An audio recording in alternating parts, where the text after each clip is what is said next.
Okay, ready? Hey guys, I'm Whit. I'm an addict. I'm sure I'd be an alcoholic too. Um, I love anything that takes me away from me. Um, so when I go to the hospital and share, I remember when. How come you don't share? Just real fast. How come I don't share? Did you go to the ECT I go once a month. to share? Yeah. I was I there when you shared? I don't remember. I would have remembered Yeah, you I would have went. Maybe I missed that week, Okay. that month, or something. But because I don't remember your story. I remember what you told in meetings, but okay. Anyways, so I remember hearing stories and how people would come. Like there was a gentleman that came in and he discussed how bad his addiction was, and I couldn't relate because I was still very very sick in mine. Well, he discussed that he'd woken up in a morgue twice by the time he was using, and but he talked about like the multiple years of abuse he had, the trauma he had leading up to that, and I couldn't relate because my parents, they gave me everything I needed. Um, but what I did learn that I had an issue with in high school was my connection with humans. I don't know how to do it right. There's a disconnect. Um, I remember in high school that the only way I could get a response out of humans was to have this reputation of being a drug addict, because they would come up to me and ask about a story, and I would make up a awful lie. But for a minute or even 10 minutes, they'd be looking at me and they'd be listening to me what I have to say. And humans love drama and trauma, and they were absorbing every word I was saying. So I wasn't even using in high school, but I had that reputation and I loved it. I loved everything about it. But because I was a soccer player, I didn't use. I didn't like the way weed. I didn't like the way it affected my lungs. I didn't like the recovery time of drinking. If I drank on a Friday night, I wasn't feeling myself until Tuesday. Um, so I got a full ride scholarship up to Boise, and got up there. I had graduated high school, and I was the top player out of Utah. And then when I got to Boise, it was hard. I wasn't the best anymore, and I learned a lot about myself now. Then is any amount of resistance, I would fold. The coach would come down on me pretty hard, and I didn't like it. My practices weren't easy anymore. Things didn't come to me fast, and instead of persevering and trying, I called my mom up and made this awful lie that my coach was a dick and that he was just singling me out. And my mom, being the codependent that she is, said, "Come home, come home. If he's really that bad, come home." So came home, got to Weber State, played soccer there. But one thing I did notice about my disease is at Boise on Sundays we do this thing called Sunday Fun Day, and that's when I actually would drink. But I would drink your beers, their beers, and the stuff that's in the fridge and the stuff that's in that guy's car before I'd even tap into my stuff. And people would get to this point of like, okay, I better stop. I feel pretty good. I never did. It was, well, if I feel this good right now, what could I feel in 7 minutes, in 17 minutes? But when I transferred down to Weber, they had a dry season. They didn't drink, which I didn't. I mean, I wasn't to the point of like full blown addiction. It was just when I got back to Weber, I was going to school with all the kids that were in my high school. And I had that reputation already, and I had that connection that I lacked because they looked at me and they're like, oh, that's that girl. That's that girl that woke up on a firehouse driveway. No, I fucking didn't, but I'm not going to correct you about it because at least you see me. So with that reputation, I feel like I had to, play the part. So I'd show up to practices late. Sometimes I'd drive around the block extra just to be late. I would leave early, and I would get all the minutes I needed, and things were easy.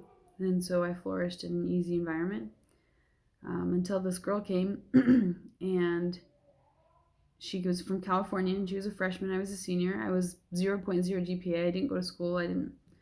Was not trying at all. And this girl comes up to me and she goes, "Who the fuck are you? You come to practice late, you leave early, you don't go to school, you're failing out. Like, why do you get the minutes and I don't? Why do you get to get into the game and I don't?" And I was like, "Well, fuck you. Like, don't you know who I am? Haven't you heard the stories?" Well, this girl became my best friend. Um, She was having some terrible living issues when she was living on campus, and my parents absolutely adored her, so invited her to live with us. So she slept upstairs in my brother's race car bed. And my stories of using had to leave because she was living in the house. I couldn't leave on a Friday night when she knew I was in my room. So she'd come downstairs and we'd watch American. This was back in the day. We'd watch American Idol and she'd do homework. So I wanted to be around her and I couldn't make up my stories anymore. So I decided to do homework too, and that was the first semester I got a 4.0. And using was we didn't drink nothing, and I fell in love with this girl. Ended up graduating with honors. Imagine that. And I got my degree in human performance and opened up a gym. We moved out and got married in Central Park. And I made way too much money, way too fast. And decided to start a family. This is where kind of things got crazy. With the second I got pregnant, I was ready for something to go wrong. I thought because I was gay, I was waiting for God to take this baby from me. And I remember the controlling. I remember the God became an issue regarding when my wife would drive. She would drive to Provo for soccer. I'd have her leave the line on. I'd call her on the phone and have her leave the line on, and I would just listen. We wouldn't talk, but as long as I had that line on, I knew that God wasn't going to take her from me, because that'd be a pretty fucked up God to have her get in a car accident and I could hear it. And she was a trooper for the first little bit. Like, she didn't understand why I'd have her call, but at first, then it became monotonous for her. But I challenged God. I wanted to make sure that if I basically cornered him and put him in positions where it'd be pretty fucked up for him to do things, that's how I lived. And so this pregnancy was awful. It was, I became obsessive. I remember when I first felt him kick, and my wife would feel, and she was like so excited. Like, we paid a lot of money for this to happen. She was so excited. And I was just like, well, there's one kick, but will he kick next hour? Will he kick the next hour? Or I had 7 kicks last hour and I only have 6 this hour. Something's wrong. I swore at that guy. Like, I bet I'm being punished. He's it was hell. Well, I had this feeling that something was going to wrong. I was not good enough to carry this baby. So at 32 weeks, I went into labor. They say it was a placental abruption. So we were in the hospital. The neonatologist came in and said, from head to toe, what could go wrong. And they tried to stop him, and they didn't. And he came, and he was 4 pounds, 6 ounces. And the first picture I have of Jag is the doctor placed him on my chest, and I'm pushing him away because I fucked him up, and you guys told me what could go wrong, so you guys need to fix him now. So Jag still has not seen that picture, but things I remember about that day is my wife was so proud. And I just didn't understand, how can you be so proud of something that's going to die? So we were in the NICU for a long time. We stayed at the hospital. He was in there for 10 weeks. The first time I went to go visit him, I'll never forget it. He was in an isolette, more tubes, more beeping noises, more shit in and out. He didn't look like a baby. It was, all I saw was medical shit. I don't even think I remember seeing an inch of his skin. And we get in there, and the nurse goes, hey, do you guys want to hold him? And she goes, but before I get him out, I need to let you guys know that there's an IV in his belly button. It's not stapled in or it's not taped in, but if it comes out, he'll bleed to death in 30 seconds. So I was like, I'm good. I'm not holding him. And then there's my wife's like, okay, give him to me. I can hold him. That IV didn't come out till he was like a week old. So we still had our gym at the time, but we were boarding. So my wife would leave to go work sessions and do some training, and I had to be left there. But I wouldn't hold him. I wouldn't interact with him, because anything I was going to do, I was going to fuck him up. Until I really, really wanted to show my wife that I could make a connection, because people were starting to like, well, why aren't you engaging? Why aren't you doing this? And every other day they would get him out and they would give him a bath, and they would take his shit off, and This would be the first day I was going to hold him. I was going to do it. Willie, I was going to do it. Right? And she was gone training, and I wanted her to come back seeing that I had done this by myself. So they take all of shit off, and I had gotten used to it. And I hated it. The fucking nurses would be like, Whit, don't watch him. Or don't watch the monitors, watch him. See what he's doing so you can learn. Because I would sit there and I'd obsess over the monitors. Well, during tubby time, you couldn't have those on. So I'm in there, and I was washing him, and I was doing it, shaking, fucking wanted to puke. And all of a sudden he goes limp. And I kind of wait for a minute, and all of a sudden the nurse comes from behind, and she's like, shit, and goes and hits this button that's on the wall, and loud noises everywhere, beeping, and a blue flash came, and then we were rushed by, I swear to God, 100 people. And his heart rate flatlined, and they started CPR. And I decided to leave. Then I knew I killed him. He was gone. So I walked back down to our room, and I said, okay, well, the only way I can be a good mom now is if I write a letter to my wife and write a letter to my dead son and take this half a bottle of pills that my doctor had given to me after delivering him and just going with him. You know, I can die with him. So I take the pills, and I lay down. And about 45 minutes later, instead of dying, I get this feeling that I can get my ass up and walk back in there and look at him and watch his lifeless body. I mean, be the fucking mom I was supposed to be. So I walked back into the NICU, and there he was. Everything was hooked back up. He was fine. And I asked to hold him again. And from that moment on, any interaction I had with my son, I had to be loaded. And with soccer injuries, I had unlimited amount of prescriptions. I had a very, very friendly doctor that, along as my addiction progressed, as long as I left pills for him, he would write whatever I needed, whenever I needed it. So, Skip, let's get him. 10 weeks goes by. Again, as long as I was loaded, I could be interactive with him. We got him home. The day we got him home, my wife had to go run sessions, and he came home on oxygen and monitors. And I was loaded, and I said, but we're good. You know, I have at least 3 days worth more pills. And I'm watching his monitors. And, you know, the preemies, they need to learn how to suck, swallow, and breathe, right? Well, Jagger had reflux, so he'd suck, swallow, and breathe, but then his food would come back up, and he would do this, like, turtle thing. He'd go, and then he'd hold his breath.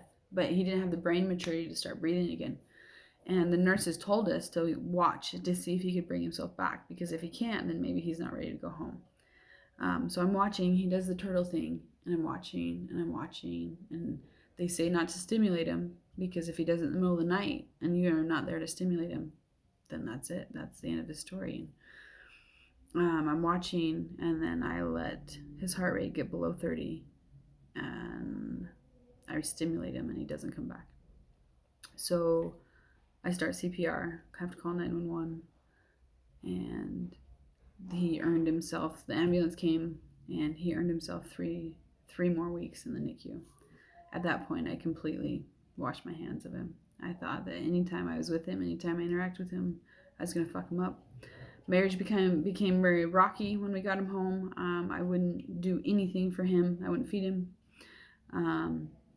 I would just go to work. I had transitioned in from being a mom to now I would go run sessions. The wife she'd ask questions, but, you know, especially during tubby time and feeding him, why I wouldn't step in and be a mom. She kind of put it in her head that it was laziness, and I was okay with that. So skip ahead. I'm running out of time. Skip ahead. You know, what do? You have more babies. So I got pregnant with our daughter, and I didn't use during it, but my behaviors were still there. As far as the pregnancy was going to go wrong, I was going to fuck it up, and this was going to go bad. And she came early at 35 weeks. The NICU stay wasn't quite as long.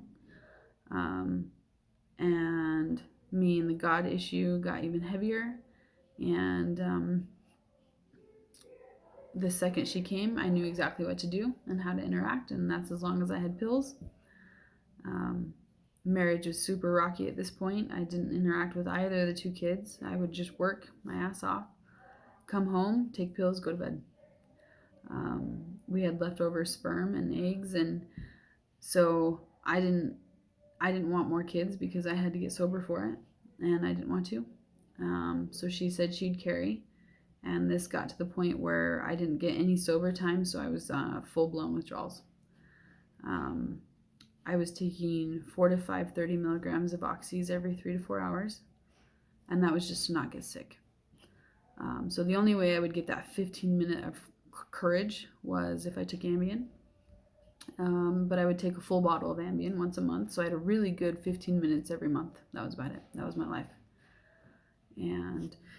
But when I take Ambien, people make sandwiches or buy stuff online. I drive cars.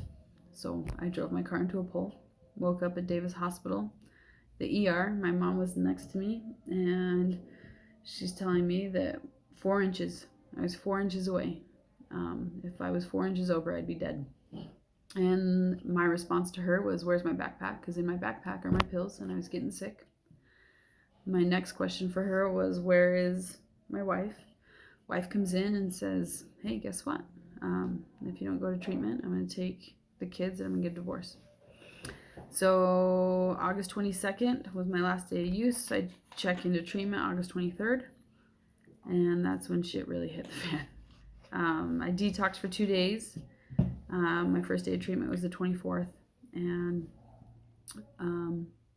I remember walking into the conference room, and I remember seeing the AA books and the NA books and the daily reflections, and I had a pair of grandpas that were alcoholics. I had a crazy aunt who went through the same program I was with, and I'm not fucking like them. So I became very resentful. I was like, I'm not reading that book. I'm not doing it. I'm not doing it because I remember seeing it next to their beds, and they're fucking losers. So I had this plan that as long as I just did my 28 days, I could go home and fix my family. So this was a Thursday. That Friday, we went to the noon meeting. First AA meeting, never forget it for the rest of my life. Had my back against the wall, and I had this plan. Keep your head down, do your shit, get out. Well, this meeting, there was a lady in the corner that was barking. And the only way you could keep her quiet was to feed her cookies. Then you had this other lady that came in, and she walked across it. She came in late, walked across the meeting, and had no pants on, and went into the closet and shut the door. Didn't come out till the end of the meeting. And then there was this blind guy who walks in with his stick and greets everyone. Very popular dude. And I never, it drives me nuts when he's like, oh, so-and-so, it's good to see you. And in my mind, like, fucker, you can't see shit. Well, meeting ended. Could not get back in the druggy buggy fast enough. I wanted to get back, ironically, to treatment, to disappear into my room. And the next day was a Saturday. It was another AA meeting. And sure enough, here comes that blind guy. Same thing, social. And I was like, people aren't that fucking happy. Knock it off. Like, sit down. Let's get through this shit so we can go back. Well, halfway through the meeting, this blind guy starts talking. And again, I was just head down, no connection. Don't make any eye contact with anyone. Well, this guy talks about the story of his dad, a boy and his dad at a tire shop. And the boy was kind of getting antsy. They had been there for some time, and the dad was like, dude, we have a little bit, like, just be patient. So finally the dad grabs a magazine, and it's a picture, inside the magazine is a picture of a globe and the earth, and he rips it into pieces, making a puzzle for his son. And the dad kind of sits back saying, oh, we're good, and the boy goes, Dad, I'm done. And he's like, how the hell did you do it that fast? And the boy explains that on the other side of the world is a picture of a man's face. And the story goes that if you put the man together first, the world will then come together. When I heard that, I knew. I knew. I didn't know how to do it, but I started to understand that the world's not the problem. It was definitely me. And the rest of the 28 days in that place was hell. But that was the moment that something clicked to the point where I'm like, okay, I'm sick, and it's not just drugs. The entire 28 days, I don't hear from my wife. The first 2 weeks I called. every morning. And then I finally got to the point that not calling was less painful than calling and not getting a response. I go through 28 days in treatment. I get out of treatment and I'm not welcome to my home. Still haven't seen my kids. Finally, at 54 days sober, I go to the school of the 2 kids that I gave birth to and took them, and asked her to work on her and do a little bit of healing. There's been a lot of trauma. And 2 days later, I was served with divorce papers. And that first 6 months of recovery, Willie, was hell. They told me in meetings if I got sober, things would get better. And they didn't. And 6 months, like, I didn't understand. I didn't understand life. I remember March 1st, I was 6 months nearly on the dot. Had to go sit across the table from my soulmate at mediation and just hear the hurt of her voice. And that to me was hell. So finally, at about a year sober, I said, okay, I can't do this anymore.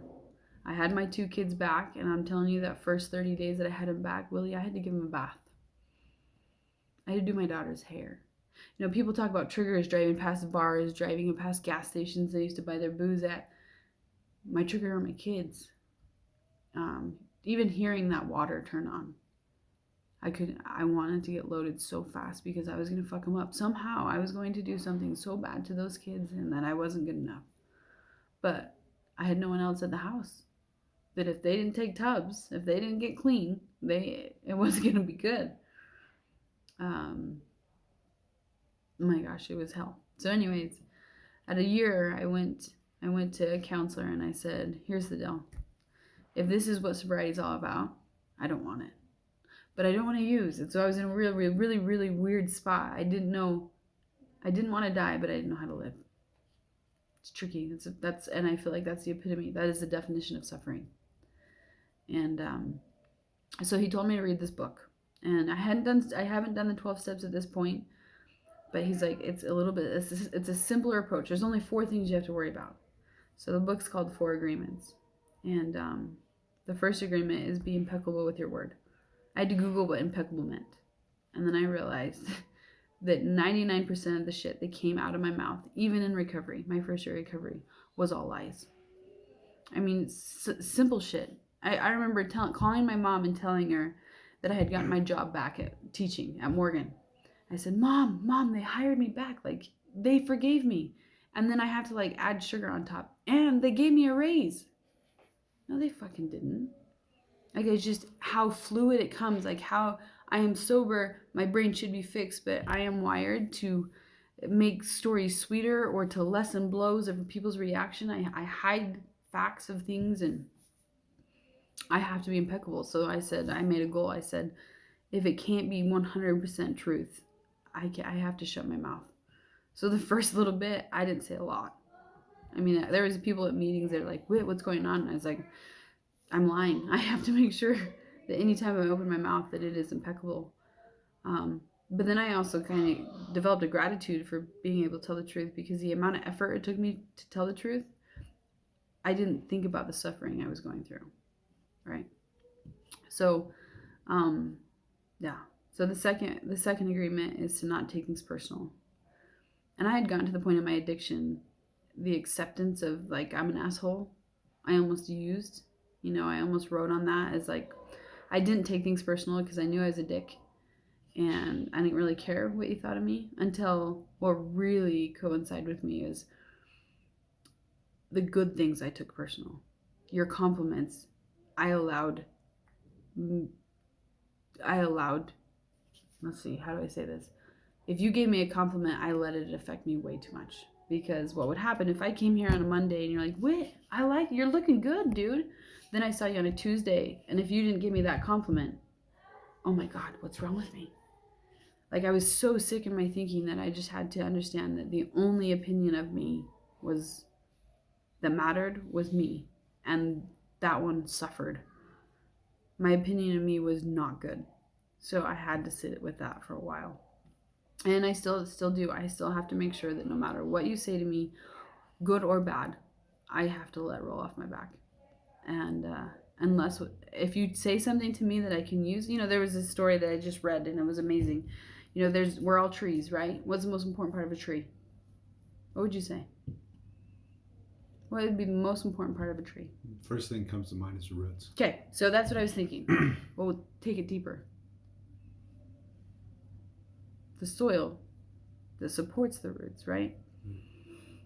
So you have to look at your connection with humans now and what nourishes your soil to help your roots.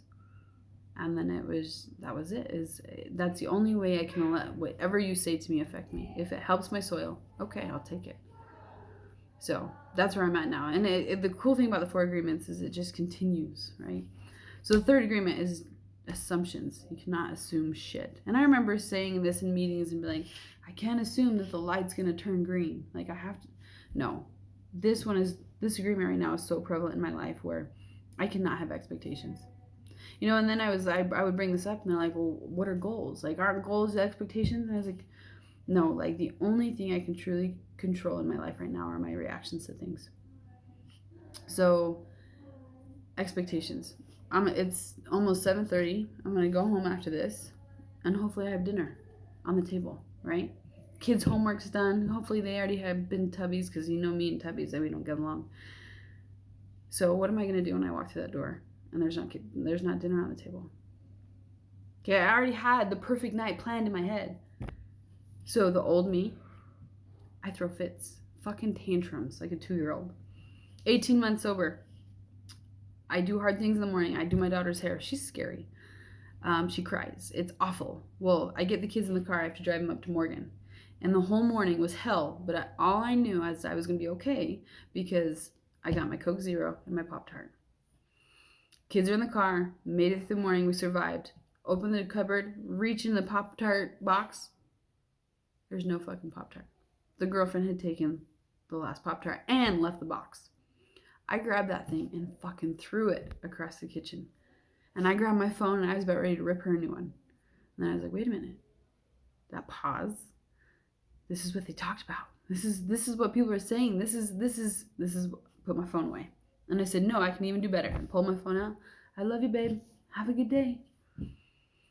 I cannot expect anything from life except for what I put out. Saves me a lot of heartache. But then on the flip side, saves me a lot of sorries. And I find gratitude in the little things. If I go home and nothing's done, at least they're home. Because I came to a home one time where no one was there.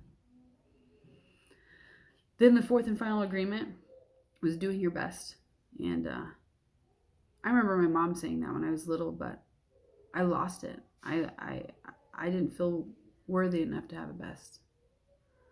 I thought my best, and I get in trouble for saying this in meetings and in treatment where I thought the first year of sobriety, my only purpose was to stay sober. That I woke up and I said, today is a good day as long as I don't use. Well, that got me some time, but it still ended me up in suffering. I had to find a purpose beyond staying sober. And then I realized that if I can find that purpose, staying sober is not difficult at all. That we are worthy of having a best. That we might be the black sheep of our family, but the good we can do is going to be so much purer than a lot of normies out there. And I learned that our best changes from day to day. Sometimes my best today is just not fucking fuck you up. And sometimes my best is saving people. But no shortcuts. This addict, my brain cannot have shortcuts because if I take shortcuts, I'm a shortcut away from using. So when he gave me that book, those 4 things, and if I did those 4 things every day, and the amount of effort it took me to do those 4 things every day, the suffering stopped. I found worth. And within those 4 agreements, I found a simplicity to life where it was just, my days could be checked off, right? I'd get in bed and I said, did I lie today? Well, yeah, you lied 12 times and 12 sorries. But it could be categorized, it could be measurable. And that was okay for me. And that day led to the next, and that's where I'm at. That's where I'm at right now. Every day I live those things. So, done. Want me to hit stop? Yeah. I went to 30. Sorry.